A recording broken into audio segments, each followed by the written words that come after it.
ئەوەی دەدێن دژمنێ شەری لەگەڵمەدەکەن تایبەتی دیموقڕاتن جلال تالیبانیە و ئەوانەی یە عێراقن و هەمووانێن لەگەڵمە شەری دەکەن.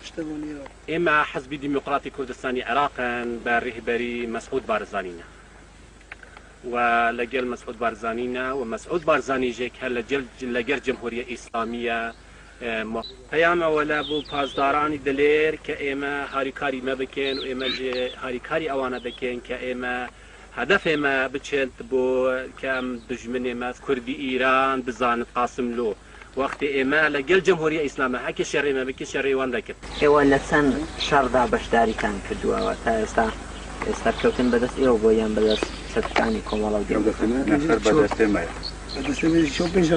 بەدەستێمە سێ چوار جارەکەمە چوونێ دووکەوتینە دوو دژمنی کەوتینە لێرە نەمایە. هێزن پەکەکە لە ئاغجەلەر چ دەکەن؟ بۆچی دەوێت کادرێ پەکەکەن ئاغجەلەر بێتە کوشتنێ؟ هێزن پەکەکە لە ئەحمەداوا چ دەکەن؟ بۆ دەوێت کادرێوان لە ئەحمەداوا بێتە کوشتنێ؟ هێزن پەکەکە لە Şingalê çi dikin? Bu sözler KDP'nin Politbüro üyesi Ali Avni'ye ait. Başrol Kürdistan'dan yayın yapan bir televizyon kanalına katılan Ali Avni, Türk Devleti'nin şu ana kadar Başrol Kürdistan'da işlediği katliamlara sessiz kaldı. Türk Devleti'nden PKK'nin öncü kadrolarını hedef almasını istedi. Ez pirsiyareke jî ji dewleta Tirkiye dikim. Hûn dikarin bi dronan, bi rêka esmanî, bi rêka internetê di nava 10,000 seyareyên seyrançiyên Ehmedava ve seyarayê kadrê PKK û neferê PKK binasin û lê bidin. Serkirdeyên girgir û mezinên PKK nas nakin ku têne Raniye û Derbend û nizanim Qaladizê û şvêrê hatin çûnê dikin tên bu hekarî yani.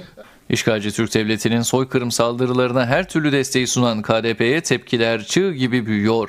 Tüm çağrıları ve Kürdistan halkının tepkilerini görmezden gelen KDP içindeki bir kesim bu işbirliklerini sürdüreceklerinin mesajını veriyor.